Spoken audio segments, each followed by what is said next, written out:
दोस्तों, आज मैं आप लोगों के लिए खौफनाक और हॉरर स्टोरी लेकर आया हूं जो दिल्ली की डरावनी जगह के बारे में है। वीडियो शुरू करने से पहले मुझे आप सबसे छोटी सी रिक्वेस्ट है कि अगर आप मेरे चैनल पर नए हैं तो मेरे चैनल को सब्सक्राइब करना और मेरी वीडियो को लाइक भी करना। ये एक नया चैनल है जिस वजह से मुझे आप लोगों की सपोर्ट की जरूरत है। और दोस्तों, कमेंट करके हमें जरूर बताना कि हमारी कहानी आपको कैसी लगी। और आप अपना नाम भी लिखना और ये भी बताना कि आप किस शहर से मेरी वीडियो को देख रहे हो। तो चलिए दोस्तों, बिना समय बर्बाद किए बिना कहानी शुरू करते हैं। मैं एक पत्रकार हूं और मेरी दिलचस्पी हमेशा रहस्यमय घटनाओं में रही है। एक दिन मुझे एक खबर मिली जिसने मेरी रूह तक को हिला दिया। नई दिल्ली के बाहरी इलाके में एक पुरानी हवेली थी जिसे लोग प्रेत बाधित हवेली कहते थे। बहुत से लोग दावा करते थे कि उन्होंने वहां असामान्य घटनाएं देखी है।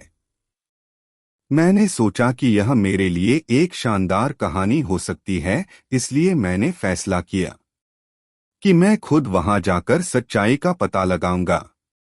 रात के अंधेरे में मैं हवेली की ओर चला। हवेली का प्रवेश द्वार जर्जर था और अंदर का दृश्य और भी भयावह था। हवेली का हर कोना एक भयानक कहानी कहता प्रतीत हो रहा था। दीवारों पर जगह जगह पुरानी तस्वीरें लटकी हुई थी जिन पर धूल की मोटी परत जमी थी।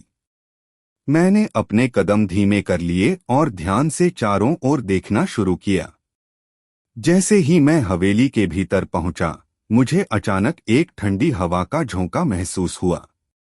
मुझे लगा जैसे कोई मेरी गर्दन के पीछे सांस ले रहा हो। मैंने तुरंत पीछे मुड़कर देखा, लेकिन वहां कोई नहीं था। मेरे मन में डर का साया गहरा होता जा रहा था, लेकिन मैंने खुद को संभालना और आगे बढ़ता रहा। हवेली का दूसरा तल और भी भयानक था। वहां एक पुराना पियानो था जो अपने आप बजने लगा। उस धुन में कुछ ऐसा था जो मेरी आत्मा को कम आ रहा था। मैं पियानो के पास गया और देखा कि उसके चाबियों पर खून के धब्बे थे। मेरे रोंगटे खड़े हो गए। मैंने अपने कैमरे से तस्वीरें लेनी शुरू की, लेकिन जैसे ही मैंने कैमरे को नीचे किया, मुझे अचानक एक परछाई दिखाई दी। वह परछाई हवेली के भीतर की ओर बढ़ी और एक कमरे में गायब हो गई। मेरा दिल तेजी से धड़कने लगा, लेकिन मेरी जिज्ञासा ने मुझे उस कमरे की ओर खींचा। कमरा ठंडा और अंधेरा था। एक पुरानी अलमारी के सामने एक आईना था जो पूरी तरह से धूल से ढका हुआ था। मैंने अपने हाथ से आईने को साफ किया और देखा कि उसमें एक लड़की की परछाई दिखाई दे रही थी। वो लड़की सफेद कपड़े पहने हुए थी और उसके चेहरे पर एक गहरी उदासी थी। मैंने उससे पूछने की कोशिश की, तुम कौन हो? लेकिन उसने कोई जवाब नहीं दिया। अचानक उस लड़की ने मेरी ओर देखा और उसकी आंखों में एक अजीब सी चमक थी। उसने अपने हाथ से इशारा किया और मैं उसके पीछे चल पड़ा। उसने मुझे हवेली के तहखाने की ओर ले जाया, जहां एक पुरानी लकड़ी की सीढ़ी थी। सीढ़ी इतनी कमजोर थी कि किसी भी समय टूट सकती थी, लेकिन मैंने अपनी हिम्मत जुटाई और नीचे उतर गया। तहखाने में बहुत अंधेरा था और एक अजीब सी बदबू आ रही थी। वहां एक पुराना बक्सा पड़ा हुआ था। मैंने बक्से को खोला और उसमें कुछ पुरानी तस्वीरें और दस्तावेज मिले। उन दस्तावेजों में हवेली की पुरानी कहानियों और लिखी हुई थी। मैंने पढ़ना शुरू किया और धीरे धीरे सारी सच्चाई सामने आने लगी। हवेली में कभी एक अमीर परिवार रहता था जिनकी बेटी का नाम अनन्या था। अनन्या की एक रहस्यमय तरीके से मौत हो गई थी और तब से उसकी आत्मा इस हवेली में भटक रही थी। मैंने महसूस किया कि वही लड़की जिसकी परछाई मैंने आईने में देखी थी वो अनन्या ही थी। जैसे ही मैं सच को समझ पाया, तहखाने का दरवाजा जोर से बंद हो गया। मैंने खुद को फंसा हुआ पाया और मेरा दम घुटने लगा। अचानक मैंने अनन्या की आवाज सुनी, तुम्हें यहाँ नहीं आना चाहिए था। मैंने घबराहट में कहा, मैं सिर्फ सच्चाई जानने आया हूँ नॉइस। अनन्या की आवाज में दर्द था। ये सच्चाई तुम्हें भरी पड़ेगी। उसके बाद मेरे चारों ओर की हर चीज धुंधली हो गई और मुझे कुछ याद नहीं रहा। जब मेरी आंख खुली तो मैं एक अस्पताल में था। मेरे साथियों ने मुझे वहां पाया और अस्पताल पहुंचाया था। मैंने अपने साथ हुई घटना के बारे में उन्हें बताया, लेकिन किसी ने भी मेरी बात पर यकीन नहीं किया। कुछ दिनों बाद जब मैं ठीक होकर वापस अपने ऑफिस पहुंचा तो मुझे एक पत्र मिला। उस पत्र में लिखा था, धन्यवाद, तुमने मुझे आजाद किया। मुझे समझ में नहीं आ रहा था कि यह पत्र किसने भेजा है, लेकिन मुझे अंदर से एक शांति का एहसास हुआ। शायद अनन्या की आत्मा अब मुक्त हो चुकी थी। ये अनुभव मेरे लिए हमेशा एक रहस्य बना रहेगा, लेकिन एक बात मैं जानता हूँ, कुछ कहानियां ऐसी होती है जिन्हें हमें बस सुनना चाहिए, उन्हें जानने की कोशिश नहीं करनी चाहिए। मेरे जीवन में ये घटना सबसे अनोखी और डरावनी थी। लेकिन इस कहानी का अंत यहाँ नहीं हुआ। कुछ महीनों बाद मुझे एक नई जानकारी मिली। एक वृद्ध व्यक्ति मेरे ऑफिस आया जो हवेली के पुराने केयर टेकर का बेटा था। उसने मुझे बताया कि वह पत्र वास्तव में अनन्या की आत्मा की ओर से नहीं था। वह पत्र उसकी ओर से था और उसे अनन्या की आत्मा के बारे में और कुछ बताना था। उसने बताया कि उसकी मां ने उसे मरने से पहले बताया था कि अनन्या की मौत एक दुर्घटना नहीं थी। अनन्या की हत्या उसके ही परिवार के एक सदस्य ने की थी जो हवेली की संपत्ति पर कब्जा करना चाहता था। अनन्या की आत्मा इसीलिए हवेली में भटक रही थी क्योंकि उसकी मौत का बदला अब तक नहीं लिया गया था। मैंने उस व्यक्ति से पूछा, क्या तुम्हें पता है कि वह हत्यारा कौन था? उसने जवाब दिया, मुझे सिर्फ यह पता है कि वह व्यक्ति अब भी जिंदा है और नई दिल्ली में ही रहता है। इस जानकारी ने मेरे मन में एक नई जिज्ञासा और बेचैनी भर दी। मैंने तय किया कि मैं इस रहस्य का पर्दाफाश करूंगा। मैंने उस व्यक्ति के साथ मिलकर एक योजना बनाई और हम उस हत्यारे को ढूंढने लगे।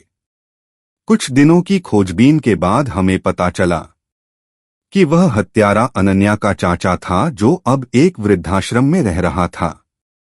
हमने सोचा कि उसे उसकी की सजा दिलानी चाहिए। हम वृद्धाश्रम पहुंचे और उससे मिले। वह अब एक असहाय और बीमार व्यक्ति था। जब हमने उससे अनन्या की हत्या के बारे में पूछा तो उसकी आंखों में डर और पश्चाताप की झलक दिखी। उसने सब कुछ कबूल किया। उसने बताया कि वह हवेली की संपत्ति पर कब्जा करना चाहता था और अनन्या उसकी राह का सबसे बड़ा रोड़ा थी। हमने तुरंत पुलिस को बुलाया और उसके खिलाफ सबूत सौंप दिए। पुलिस ने उसे गिरफ्तार कर लिया और उस पर मुकदमा चलाया गया। इस घटना के बाद मैंने एक बार फिर उस हवेली का दौरा किया। इस बार मुझे हवेली में कोई डर नहीं लगा। मैं महसूस कर सकता था कि अनन्या की आत्मा अब शांत हो चुकी थी। मैंने हवेली के चारों ओर देखा और एक आखिरी बार अलविदा कहा। जैसे ही मैं वापस लौटने लगा, मुझे हवेली के दरवाजे पर एक छाया दिखाई दी। वह अनन्या थी। उसने मुस्कुराते हुए मेरी ओर देखा और धीरे धीरे हवा में विलीन हो गई। मैंने समझ लिया कि अब उसकी आत्मा को शांति मिल चुकी है और वह इस दुनिया से विदा ले चुकी है। इस अनुभव ने मुझे सिखाया कि हर कहानी का एक अंत होता है, लेकिन कुछ अंत ऐसे होते हैं जो हमें हमेशा के लिए बदल देते हैं। अनन्या की कहानी ने मुझे जीवन और मृत्यु के बीच के उस पतले पर्दे की झलक दिखाई जिसे हम अक्सर अनदेखा कर देते हैं। अब जब भी मैं नई दिल्ली के बाहरी इलाके से गुजरना हूं तो उस प्रेत बाधित हवेली की यादें मेरे मन में ताजा हो जाती हैं। मैं जानता हूं कि वह हवेली अब प्रेत बाधित नहीं रही, लेकिन उसकी दीवारों के भीतर जो कहानियां दबी हैं, वे हमेशा मेरे दिल में एक डर और रहस्य का साया बनाए रखेंगे, और शायद किसी और जिज्ञासु आत्मा को एक दिन उन कहानियों की सच्चाई जानने की हिम्मत मिलेंगे। लेकिन एक बात पक्की है, कुछ रहस्य ऐसे होते हैं जिन्हें जानने की कोशिश नहीं करनी चाहिए, क्योंकि वे हमारे लिए कितनी भी भयानक और अनजानी हो सकती है। नई दिल्ली में मेरी नौकरी के दौरान मुझे एक पुरानी और सुनसान हवेली में कुछ सरकारी कागजात जुटाने के लिए भेजा गया। ये हवेली एक समय में किसी राजसी परिवार की संपत्ति थी, लेकिन अब इसे लोगों ने भूतिया मान लिया था। इसे शाही हवेली कहा जाता था, लेकिन वहां कोई शाही ठाट बाट नहीं था। केवल वीरान की और एक अजीब सी खामोशी थी। जब मैंने हवेली के मुख्य द्वार को धक्का दिया तो दरवाजा चिड़चिड़ाता हुआ खुला। अंदर घुसते ही एक ठंडी हवा का झोंका मेरे चेहरे से टकराया और मेरे रोंगटे खड़े हो गए। अंदर का दृश्य किसी फिल्मी सेट जैसा था। दीवारों पर जाले थे और फर्श पर धूल की मोटी परत थी। मुझे अपने काम पर ध्यान देना था, इसलिए मैंने अपना ध्यान भटकने नहीं दिया और सीधे अपने काम में लग गया। हवेली के अंदर की हल्की रोशनी और सन्नाटा मुझे असहज कर रहा था। हर कदम पर ऐसा लगता जैसे कोई मुझे देख रहा हो। मैं जल्दी जल्दी कागजात इकट्ठा करने लगा। हवेली के एक कमरे में मैंने एक पुरानी अलमारी देखी, जिसे खोलने पर मुझे एक डायरी मिली। डायरी के पन्नों को पलटते हुए मुझे एक जगह कुछ अजीब सा दिखा, जैसे किसी ने खून से लिखा हो। डायरी में लिखा था, यहाँ कुछ गलत हो रहा है। मैं नहीं जानता कि मैं इस जीवित रहूंगा या नहीं। अगर कोई यह पढ़ रहा है तो कृपया मेरी आत्मा को मुक्त करे। मैंने तुरंत डायरी को बंद कर दिया और वहां से निकलने का सोचा, लेकिन जैसे ही मैं मुड़ा मेरे सामने एक छाया खड़ी थी। मैंने आंखें फाड़कर देखा, लेकिन कोई नहीं था। मैंने सोचा शायद मेरा भ्रम होगा, लेकिन दिल की धड़कनें बढ़ गई थी। मैं जल्दी से बाहर निकलने के लिए दरवाजे की ओर बढ़ा, लेकिन दरवाजा खुद ब खुद बंद हो गया। मैं फंस चुका था। अचानक ही एक जोर की हंसी सुनाई दी जो मेरे कानों में गूंजने लगी। मैंने चारों ओर देखा, लेकिन कोई नजर नहीं आया। अब मुझे यकीन हो गया था कि कुछ तो गड़बड़ है। मेरे पास केवल एक रास्ता बचा था, हवेली के तहखाने में जाने का। वहां एक खिड़की थी जिससे मैं बाहर निकल सकता था। मैं तहखाने की सीढ़ियों उतरने लगा। नीचे पहुंचते ही मुझे एक अजीब सी बदबू आई। वहां एक पुराना ताबूत रखा हुआ था। जैसे ही मैं उसके पास पहुंचा, ताबूत का ढक्कन खुद ब खुद खुल गया। ताबूत के अंदर एक कंकाल था जिसकी आंखों में एक अजीब सी चमक थी। मैंने वहां से भागने की कोशिश की, लेकिन मेरे पैर जमीन से चिपक गए। अचानक कंकाल ने मुझसे बात की, तुम्हें मेरी आत्मा को मुक्त करना होगा। उसने कहा। मैं डर से कांप रहा था, लेकिन मैंने साहस जुटाया और पूछा, कैसे?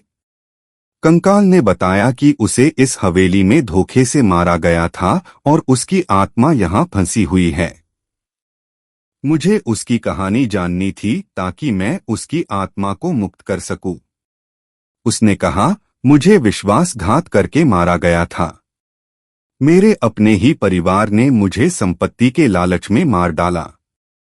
तुम डायरी में उस राज को पढ़ो और मेरी आत्मा को शांति मिलेंगे।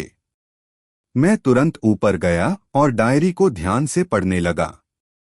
हर पन्ने में एक नई कहानी थी। अंत में मुझे वो पन्ना मिला जिसमें हत्या का राज था। मैंने उन शब्दों को जोर से पढ़ा और अचानक हवेली में हलचल मच गई। एक तेज रोशनी आई और हवेली की दीवारें कांपने लगी। मैंने महसूस किया कि कंकाल की आत्मा मुक्त हो रही है। धीरे धीरे हवेली का सारा माहौल बदल गया। दीवारों के जाले गायब हो गए और हवेली का पुराना शाही ठाट बाट लौट आया। लेकिन तभी मुझे एक और बात समझ में आई, हवेली अब भी वीरान क्यों थी। मुझे लगा सब कुछ ठीक हो गया है, लेकिन तभी एक अजीब सी आवाज मेरे पीछे से आई। मैंने मुड़कर देखा तो वही कंकाल फिर से खड़ा था। तुमने मेरी आत्मा को मुक्त किया, लेकिन अब तुम्हारी बारी है। उसकी आंखों में खतरनाक चमक थी। मुझे अब समझ में आया कि मैं खुद हवेली के जाल में फंस चुका था। हवेली को नई आत्मा की जरूरत थी और मैंने अनजाने में खुद को उसके हवाले कर दिया था। आज भी लोग कहते हैं कि अगर आप शाही हवेली में जाते हैं तो वहां किसी की परछाई दिखती है जो कागजात जुटाते हुए दिखाई देती है। वह परछाई मेरी है जो उस हवेली की कैद में है। अगर आप कभी वहां जाएं तो कृपया मेरी आत्मा को मुक्त करें। जब मैंने कंकाल की बात सुनी तो मेरे शरीर में ठंडक दौड़ गई। मेरी सांसें तेज होगी और दिल की धड़कनें और भी तेज। मुझे समझ में आ गया था कि मैंने अपनी ही मौत की दस्तक दी थी। मैंने खुद को संभालने की कोशिश की और कंकाल से बोला, तुम्हारी आत्मा मुक्त हो चुकी है, अब मुझे जाने दो। कंकाल की हंसी हवेली की दीवारों से टकराकर गूंज उठी। उसने कहा, ये हवेली अब तुम्हारी है। मेरी आत्मा तो मुक्त हो गई, लेकिन हर मुक्त आत्मा के बदले एक नई आत्मा की जरूरत होती है। मैंने भागने की कोशिश की, लेकिन हर दरवाजा बंद हो चुका था। हवेली के अंदर एक अजीब सी आवाजें आने लगी, जैसे कोई दूर से पुकार रहा हो। मेरे चारों ओर अंधेरा गिरने लगा और मैं जमीन पर गिर पड़ा। जब मुझे होश आया तो मैं हवेली के मुख्य हॉल में था। हर जगह चमकदार रोशनी थी और हवेली अब पहले जैसी पुरानी और जर्जर नहीं दिख रही थी, या अब एक भव्य महल की तरह लग रही थी।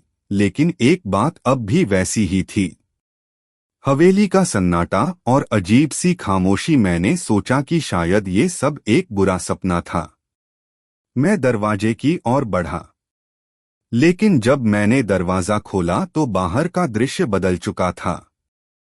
हवेली के बाहर एक भयानक जंगल था जहां कोई रास्ता नहीं था।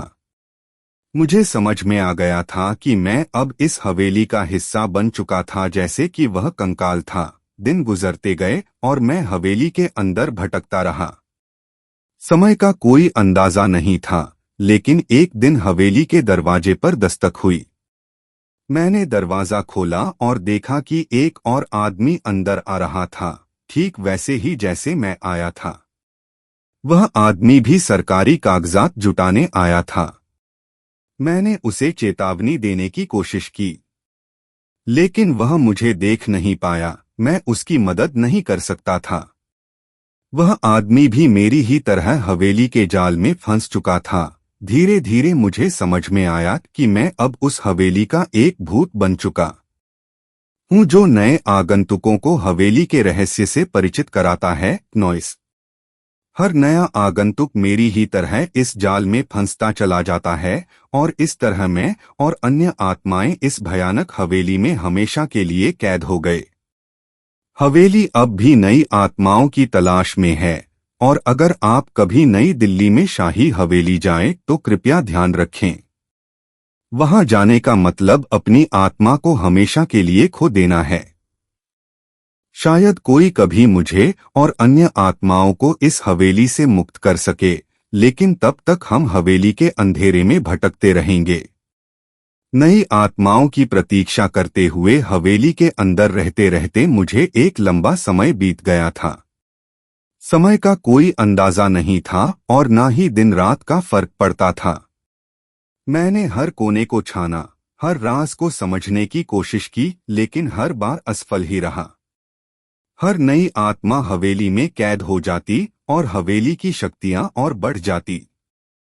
एक दिन हवेली में एक नई दस्तक सुनाई दी।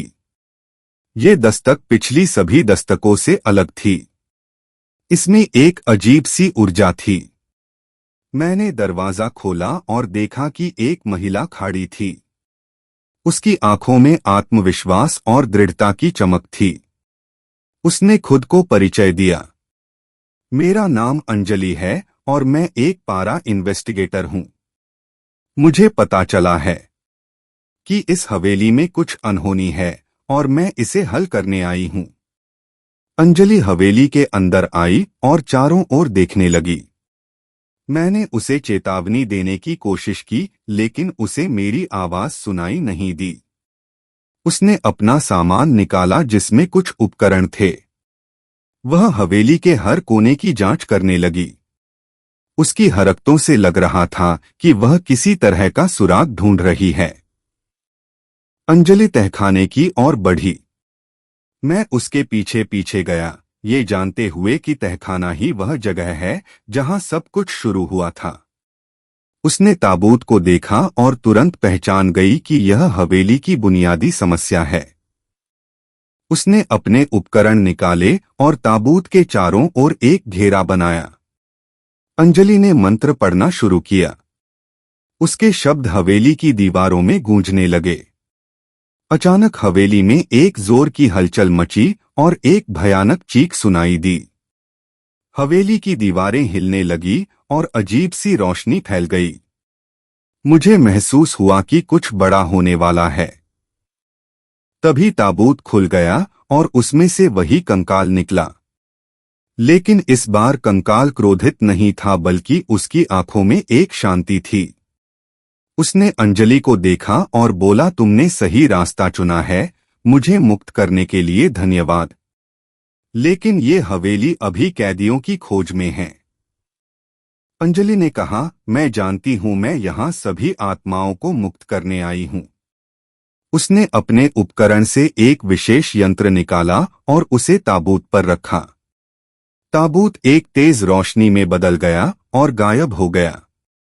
मुझे महसूस हुआ कि मेरी आत्मा हल्की हो रही है। मैंने अंजलि को धन्यवाद कहा और वह पहली बार मुझे देख सकी। तुम्हारी आत्मा अब मुक्त है, उसने कहा। मेरे साथ ही हवेली की बाकी आत्माएं भी मुक्त हो रही थी। हम सभी ने एक अंतिम बार हवेली की ओर देखा और फिर एक तेज रोशनी में गायब हो गए। अंजलि ने अपना काम पूरा कर लिया था। हवेली अब वीरान थी, लेकिन अब वह भूतिया नहीं थी। वह हवेली अब उन आत्माओं का घर नहीं रही जिन्होंने अनजाने में अपनी आत्माओं को खो दिया था। अंजलि ने एक आखिरी बार हवेली की ओर देखा और वहां से निकल गई। हवेली अभी खड़ी थी, लेकिन अब उसमें कोई अजीब सी खामोशी नहीं थी, बल्कि एक शांति थी। मैं और बाकी आत्माएं अब स्वतंत्र थे और हमारी कहानी भी अब समाप्त हो चुकी थी। लेकिन अगर आप कभी शाही हवेली जाएं, तो कृपया सावधानी बरतें, क्योंकि कोई नहीं जानता कि वह हवेली कब फिर से नई आत्माओं की तलाश में जाग जाएगी। तो मुझे उम्मीद है कि आपको वीडियो पसंद आएगा और कृपया मेरे चैनल को सब्सक्राइब करें और वीडियो को लाइक करें। अगले वीडियो में मिलते हैं, तब तक के लिए अलविदा।